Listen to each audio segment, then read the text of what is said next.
Well, good morning, YouTube.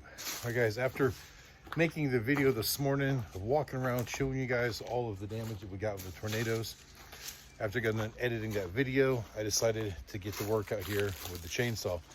So as I stated in that video, I found this Craftsman chainsaw right here in the storage building. I think it might be Talon's, but I'm not positive. It fired right up. It runs really good until it doesn't. It cuts really good until it doesn't. The problem I'm having with it is it won't maintain a full throttle. Like, it's starving for fuel, probably needs a tune-up or some adjustments, but the blade's nice and sharp. It's cutting good as long as I can keep the RPM up. There's times I've actually got to feather the throttle because it's like it's just running out of fuel if I hold full throttle. But as you can see, I've cut up a bunch of the stuff here that was leaning against the shed. Not really removing it, I just been kind of cutting it up and throwing it to this side, because my focus here is not to get rid of this just yet. I was just trying to find my chainsaw. Well, I finally found it. So as I moved these last couple of trees, look down and sure enough, there it is. Right down there, still hanging on the peg that was hanging on inside the shop. So I'm gonna try to pick up all this lumber, pull it out of there, and hope that it hasn't been damaged. All right, well, easy enough. I was able to grab the chainsaw out of there, and I even found my brush cutting blades. These are all brand new. I just bought these a couple weeks ago before we went on that last trip, and I hung them on a peg on that wall so that I could take care of some of the brush with the weed eater. But I think I'm missing the washers and the fasteners to make them work, but maybe I'll find them when I clean up more of that. All right, and looking at the saw, it does look a little tweaked. You look at the handle to the engine. This is like spring loaded, so it flexes, but it seems to be tweaked in a weird way. Let's see if it actually works.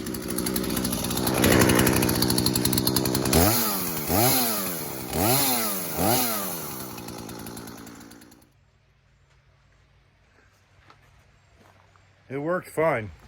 A little bit too small of a saw for this application, but I just cut through that tree with it. Like I said, that blade just barely makes it. It probably took about 4 minutes to cut through the whole thing, but it made it. Some of that big piece is separate. I cut that one with the other chainsaw. That just lives that big root ball. Hopefully I'll get in here with the tractor at some point and be able to start moving this big heavy stuff out of the way. All right, so I'm glad I found it.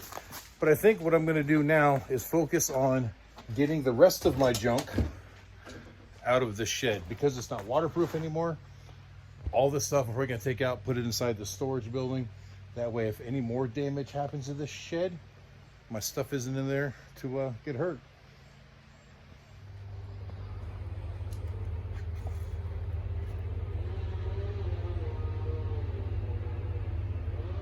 All right, guys, it is the next morning, and as you can see, I've got everything pretty much cleared out of here. I've still got to pull these hooks off the wall, but my impact screw gun and everything is up in Goliath, and I just didn't want to do it with my hands, so I figured I can wait till today. Only thing left in here are these workbenches. There's 3 of them, 2 small ones and a big one.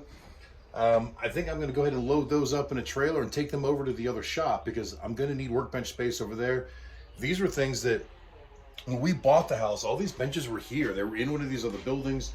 And as we kind of organized things the way we wanted, we didn't have a good place to put them. I didn't want to just let them sit out in the weather because they would rot. So I put them in here and just kind of use them for tool storage and like a potting bench for Katie making, you know, filling pots with topsoil and whatnot for her plants. So she almost never uses it though. So I think I'm just gonna take all this to the shop because I need more benches at the shop no matter what. And that'll be everything out of here. But by the time I got done with it last night, it was about 7:30 or so, and the rains that started coming in, it was pouring, and the battery was dead on the camera phone, so I didn't record it then, so I'm telling you what's going on now. But before I get started on this today, I've got to run into town. I've got like 20 sets of love jugs that have got to get mailed out, and I've got to run over to Tractor Supply and grab a couple things. I want to do that early before I get over here and start getting all hot and sweaty and nasty. All right, guys, well, I was heading out to go drop all this stuff off to ship it. And it looks like the Chastain crew is here clearing the road, so I can't even get out of the neighborhood at the moment. Just had a conversation with Joe, and he said give him about 30 minutes and he'll have this area cleared out where he can move that equipment, and then I can get out. So I'm gonna go back to the house. Man, has the day flown by pretty quick. I had so many errands to run and things to do. Now that I'm back home and ready to actually get to work, it's 4 o'clock in the afternoon. Luckily, it's still absolutely beautiful day out, so we're gonna try to get something done. This morning when I stopped and talked with the tree guy, we did talk money a little bit, and he was talking like $4,500 plus to be able to come out here and clean up these trees. And it's not something that the insurance company is going to reimburse. So the way the insurance is working, it looks like if a tree was laying on a piece of insured property, then they would cover the cost of removing that tree. But a tree just laying in my yard, they don't give anything for it. So it's all out of pocket. And we've got a lot more trees laying in the yard than we do on covered property. Fortunately, the cars don't count because they weren't covered. So I just thought $4,500 was more than I was willing to pay to have somebody come do the work for me. So I went with another option. So today I went chainsaw shopping and I bought this. It's a Husqvarna 460 Rancher, 60cc engine with a 24-inch bar. I've never owned a chainsaw this big. Now the little chainsaws I've got work great. They're just not big enough to cut some of these trees. So for an investment like this is way cheaper than paying him to do it. I've already got a tractor I can move things. I think Joe will let me borrow or at least rent his skid steer to move the heavier things or things that my tractor can't do. I just don't see the sense in putting out that kind of money. So the saw was on sale for like $450. It's normally over $600. And I'm sorry, $550. Yeah, it was $549. Retail on it was like $620. So it was like $70 off.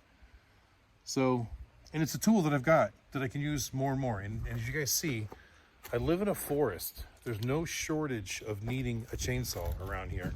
Now, I don't know much about chainsawing, and I mean, some of it's pretty much common sense. There's techniques to taking down trees. I've watched some videos. I've learned a little bit, but I've never put them to practical application. But I mean, I've used a chainsaw plenty of times. I'm just not an expert at running a chainsaw. On top of that, the tree guy pretty much insisted on doing all of the cleanup and taking everything with him. He wanted to mulch as much as he could and haul off as much as he could. Probably, I'm assuming, because he's got people that's willing to buy that stuff. Well, so he wouldn't cut price if I just had him like cut it up into manageable pieces or, you know, take down parts that were laying on buildings. He just didn't want to work with that. He said it was better for him to just do it all. And I get it. It pays him more. So again, I just wasn't willing to do it. All right, guys, for now, I took one of those tables that was in the shed that we were talking about earlier and just kind of set myself up with a little mobile workstation here. I think for right now, I'm gonna get these saws fired up and I'm gonna start working on this mess here to clear this area. And that way I can drive the tractor in and out of here. And that's all part of what's laying on the Bronco anyway. So I'm gonna start working on getting all that done. And then I think when I get a decent amount of it cut, my fire pit's right back there. You can't see it because there's trees on it, but that's okay. It's a good spot to have trees. I'm gonna go back there and try to light that fire here in a little bit, and I'm hoping it will burn most of that, and then I can just keep adding to it, and we can burn up a lot of the small stuff. I'm gonna try to actually keep some of the larger logs for, you know, firewood later on. Once you get that all cleaned up, I can clear an area back here on the property line, and I'll just stack the big logs there for the future. And hopefully it won't take all that long to get this cleaned up. However, before I do that, I think what I'm going to do is go fire up the tractor and take the bucket off of it. I'm going to put the forks on it because moving this type of stuff around, the forks will work a lot better than the bucket will. I actually tried to do that earlier when I was waiting for the tree guys to clear the road, but the battery was dead on the tractor. So it's been on charge for a number of hours now. Hopefully it'll start and I can swap it out pretty easy. Remember, it's not a quick attach. It's the pins I got to drive out, which makes it a real pain in the butt to try to do. But I think right now, it's what I got to do. All right, she fired up.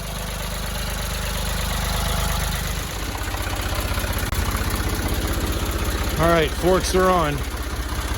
But I tell you, complete pain in the butt. I mean, what a waste of like 45 minutes, maybe even an hour I spent trying to get it off or get the bucket off, get the forks on and lined up. It's so time consuming. I can't wait to get a quick attach for this. God, I'm dreaming of it. Now I've got the tractor moved over here next to this pile. It's just some of the stuff, as big as it is, I'm just gonna leave it like it is, try to scoop it up. And I'm gonna come over here about even with this building And I'm gonna start cutting some of that with a small chainsaw, then scoop it up with the tractor, go throw it on the fire pile. That way I can just work around it a little bit easier. Luckily, Zach just got home, so now there'll be 2 of us working on it. That'll make things go a little bit faster and easier.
All right, so now we've got most of the branches off of this. What we're gonna try to do is come around the back side of the International pickup truck and just pick the log up off the top of the forks.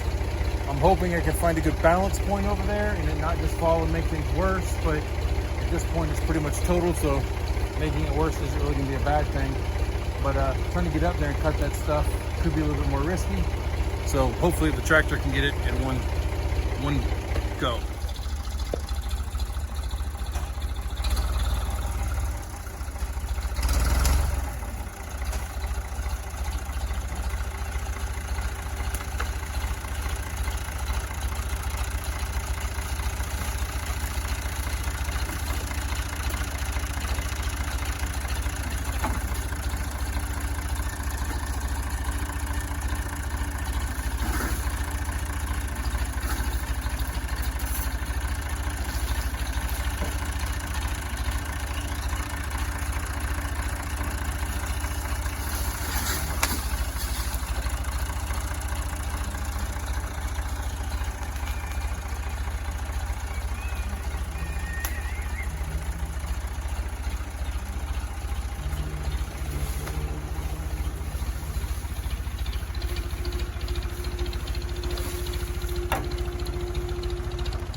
Yeah.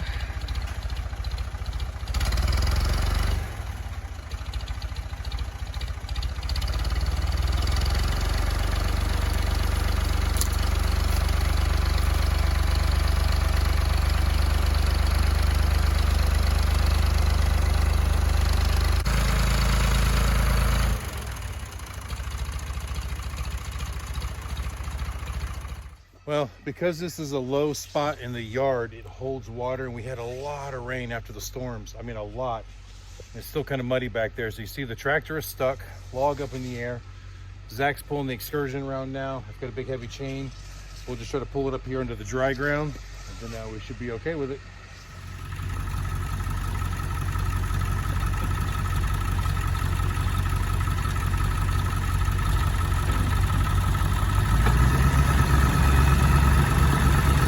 Like butter.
All right, guys, so I used the tractor and I moved some of the spare parts to get to the rest of that. We're gonna try pulling the Bronco out so we can get in there to cut the rest of that stuff. This truck has not moved in years, and you can see it's sitting in some holes. Hopefully it will come. Whenever you're ready.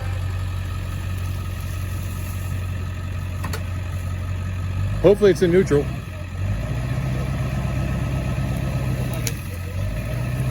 All right, stop right there. All right, Zach drug it out a little bit. Now I got in there and put it in neutral. Hopefully it'll roll a little easier. Go for it, Zach. Back tires are still sliding.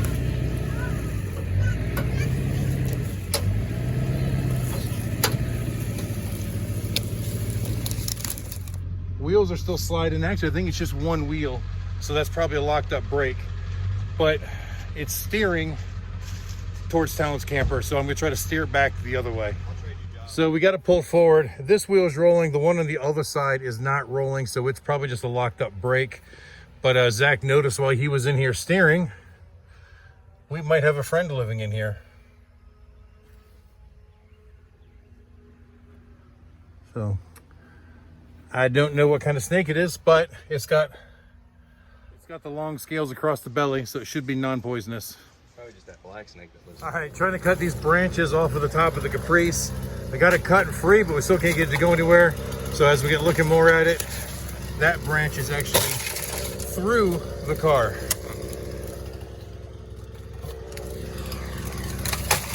We were unsuccessful at trying to pull it out. It's wedged in there pretty good, so we just cut it off for now. Now to get the rest of it off. All right, we got most of the small stuff down out of the way. That's still a big top to that tree up there that broke right there. It's pretty heavy and in an awkward spot and weights on it, so cutting it will be challenging. I'm gonna try to come in here with the tractor and just pick it up, and hopefully it doesn't swing and hit the Caprice. First, I'm gonna pick all this up with the forks, take it over to the burn pile.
All right, now they got most of that over there cleaned up.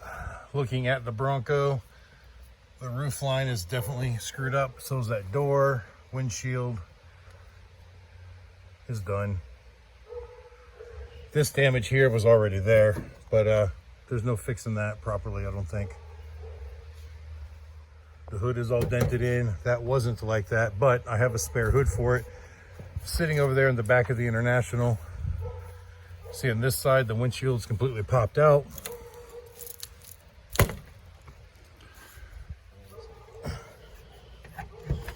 And like I said, we got a snake living in here. My torque converter's all rusty. And the inside still looks good. It's all soaking wet down here because with the window being shattered and it's rained for the last 2 weeks. All right, so now Zach and I are debating on the big trees that are laying over here in our fire pile. I know this just looks like a pile of brush, but this is where we normally burn our brush anyways. So that's why we've been putting everything here, and the plan is to light it and keep feeding it. But over here, we've got two trees that are really long and big. You see, they run all the way back into the tree line where they've been completely uprooted. So we may take a section out of it and pick them up and throw it on top of this pile. That'll isolate our fire pile from the rest of the forest line. Then maybe we can light this and let it start burning, and we'll be able to work around it and just keep adding to the fire. Now I think it's time to fire up the new big saw, and I think Zach's a little excited, but I think it's actually made his nipples a little bit hard. I'm hard to show you.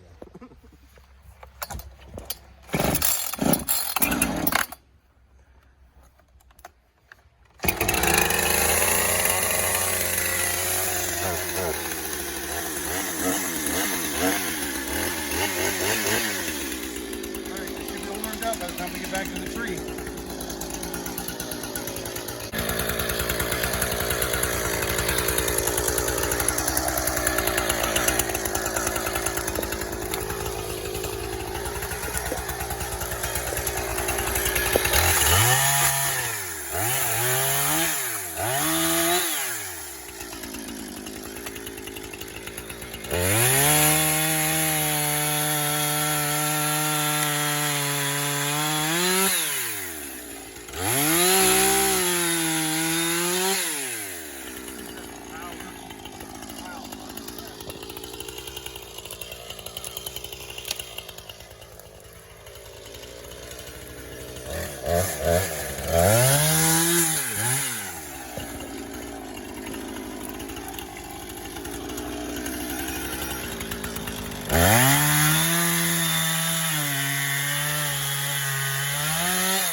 Yeah, so I made a mistake when cutting, and I got the saw stuck in the tree.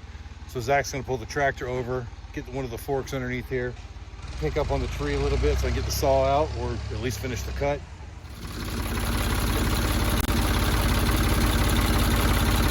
We're trying to get it to roll a little bit. I'll hit the brake. Oh. Get it on it now.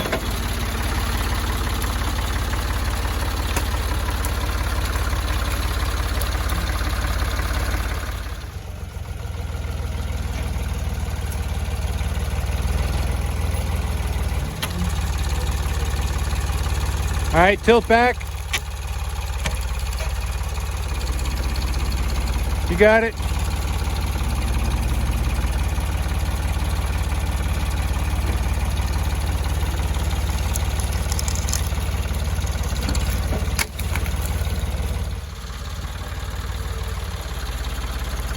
Tilt down some.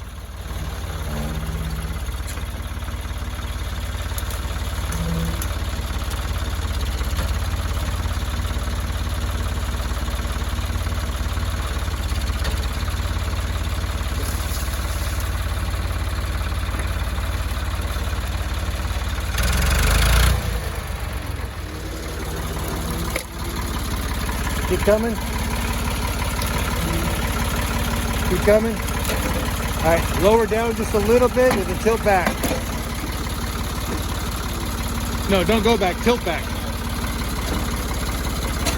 All right, now come forward. All right, tilt back some more. Come forward a little more. Come forward just a little bit more. All right, now just put pressure on it. Don't try to pick it up, just put pressure on it. All right, so what we're doing on the bigger one is, you see we got the tractor in place, kind of holding the log up. Because this log is so big and heavy, we're worried about which way it's gonna try to roll or do whatever when we make the cuts. So we're gonna cut the top of the tree first because it's already in the pile. There's still a bunch of these legs that are sticking down that have got a lot of weight on them. So we're hoping that will help support some of the weight of the tree, but also the tractor supporting the weight will help maybe not pinch the blades when we cut. So Zach's gonna make that first cut, or the tractor should act as a safety function for us too, because it'll stop the tree from falling on us, or hopefully. right? As long as it's not so much weight that it slams down and picks the tractor up and flips it over. But I don't think we got that much weight here.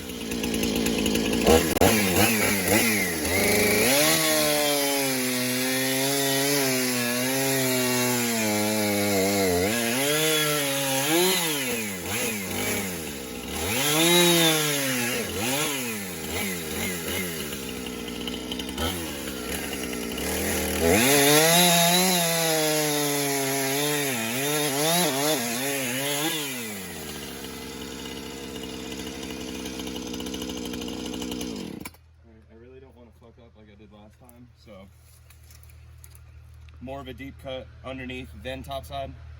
Possibly. I mean, in theory, it's going to want to fall down, so I almost think topside is where the pinch hazard is. Okay. But you never know. It might go the other way because we're supporting weight here, so that might want to spring up. That's what I'm wondering. There's just no way to know. Because it's just starting to feel kind of stuck when I go this way. Yeah. All right, we'll just figure out where. I mean, this may be one of those where you ought to cut like a bird's mouth or something in it, but I mean, we've already started the cut, so who knows?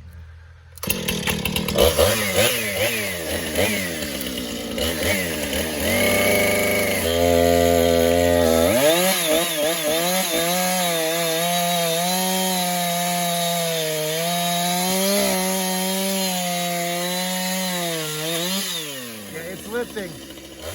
Zach, it's lifting, so I think going from the top now is the better thing.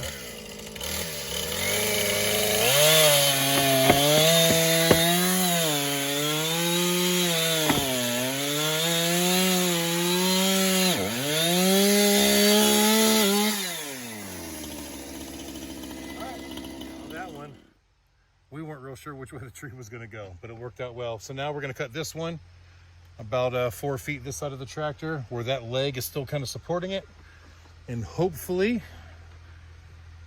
yeah, it's about equal length, give or take. It might be a little longer on this side.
Okay, so now we have our break between there and there.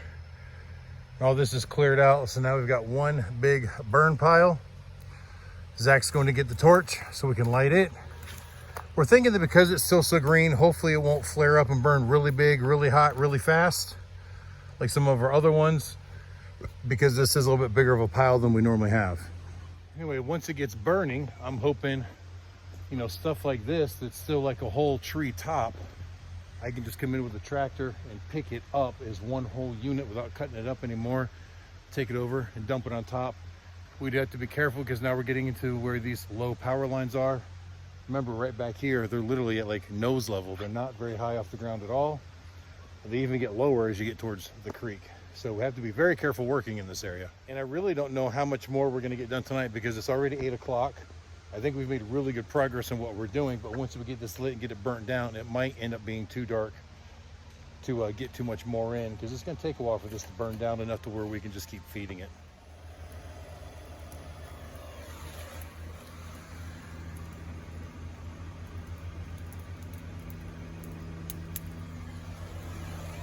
The main reason we really want to get this started tonight, even though it's so late, is because it's supposed to rain tomorrow, and I think for like the next 8 days. So it's one thing being out here working in the rain, but trying to start a fire in the rain can be challenging at times. Right now, everything is fairly dry. I mean, it's new wood, so it's wet, but it hasn't been rained on in a few days.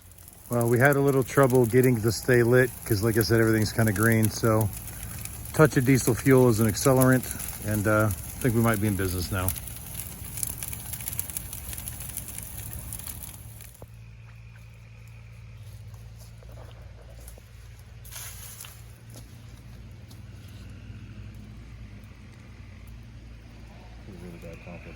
That was really anticlimactic. That would have been a really, really bad time for that to be just here.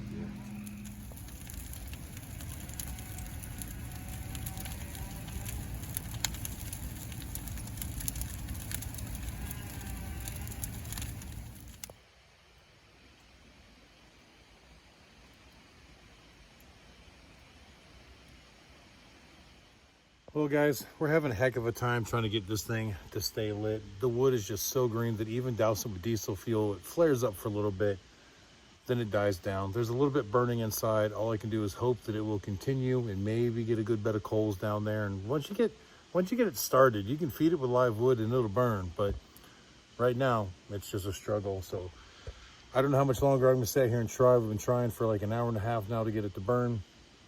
So I think we're just gonna end this video here, and we'll continue on another day. So guys, thanks for watching. I hope you enjoyed it. Until next time I see you, keep those engines running.